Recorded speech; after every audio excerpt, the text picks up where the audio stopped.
Are American women Western women, are they a problem? Are they difficult? Yes. Yes, they are. Yes, the American woman is a difficult woman to be with. The Western woman, the North American woman, the American woman, and even some women in Europe. Yes, but the American woman, oh, she's the special one. The American woman. The American woman. Arrogant, stiff-necked, very, very materialistic, raised and controlled and ruled by television and the images she sees on television. The American woman watches hours of television and really believes everything she sees in that television. They often complain about, I can't find love. Well, it's hard to find love when you have all these BS nonsense standards and criteria for men that you've created in your mind through American pop culture and through television. If someone is meant to be with you and they're a perfect spiritual match and perfect chemistry, you're not going to be able to connect with that person on a connection chemistry level because you have this criteria and these standards as far as how you want your mate to look.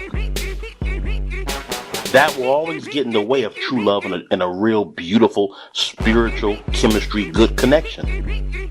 Your standards, your criteria, your list of how you want your man to look, his height, everything about him, how much money he makes, his eye color, his hair color, all that crap will always get in the way of your connecting to the one who's meant for you. Because that will block you, that will distract you from what's really important, which is that person, you and him, have good chemistry together. You get along well. It's a spiritual chemistry, a spiritual connection, which is a beautiful thing. And that's what a relationship is all about. Good chemistry, a beautiful spiritual connection, and good chemistry creates love. That's what creates love. But you'll never be able to find that connection, women of America, because you American women have all these damn standards and criteria, how you want your man to look. He has to look like Brad Pitt. He has to look like Chris Brown. He has to look like Justin Timberlake. He has to look like David Beckham. All this nonsense. He has to look like Trey Songz. All these criteria and standards you create in your mind because of television, and you create this list of what you want your man to look like, and that is always going to block you from finding love and connecting spiritually with the person who's really meant for you. Because when that man walks up to you, even though spiritually he's the one for you, he's the spiritual match for you, you will reject him because he doesn't fit a standard or one of your criteria on your little, this is what my man has to look like and be like list in your mind.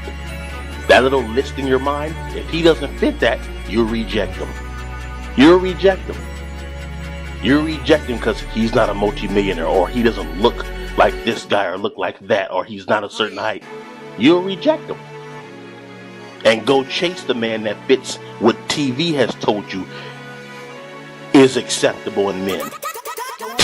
Most of you women have a TV image of attraction, what you want a guy to look like, because it's your television programming.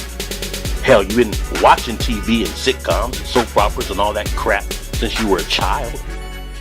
So a lot of you have this American pop culture television standard of what you want a man to look like and be like, and what you want in a man.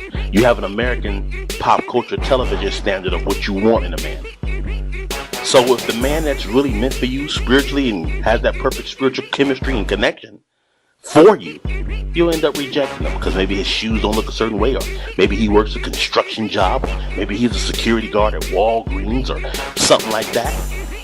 You will totally reject him, man. Maybe his eyes aren't the color that you want. His eyes aren't hazel brown, so I don't want to date him, or I don't like the way how tall he is, or I don't like his job. You'll end up rejecting the person. Most of you American women, you'll end up rejecting the man that's spiritually meant for you. This is why many of you don't have that true chemistry, love connection.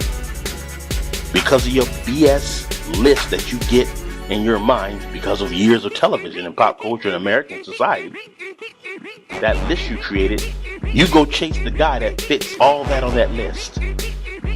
And most of those guys, good looking or rich, hell, they're out there playing and having fun, man. They're out there dating multiple women, enjoying their lives. They're not thinking about connecting in love. Why would they when they can have multiple women? A good looking guy or a really rich guy, why the hell would he settle down for one woman?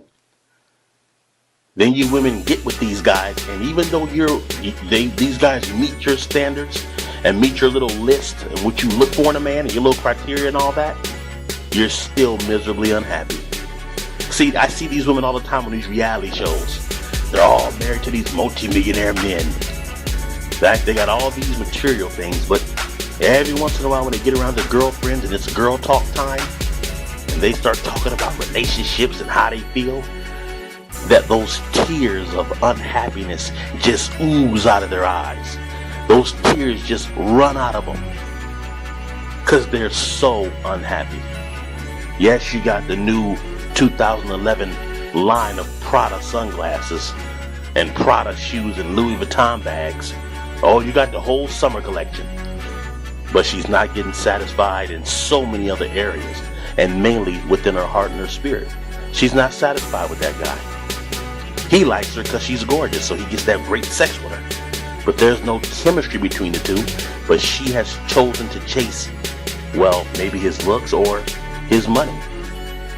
And now she's just a woman who is living in high, good, luxury places, but yet she's still not happy. The American woman and her standards and what she looks for in a man and her high standards is the main reason why she's so unhappy, highly divorced, and there's so many broken families. It's just the truth.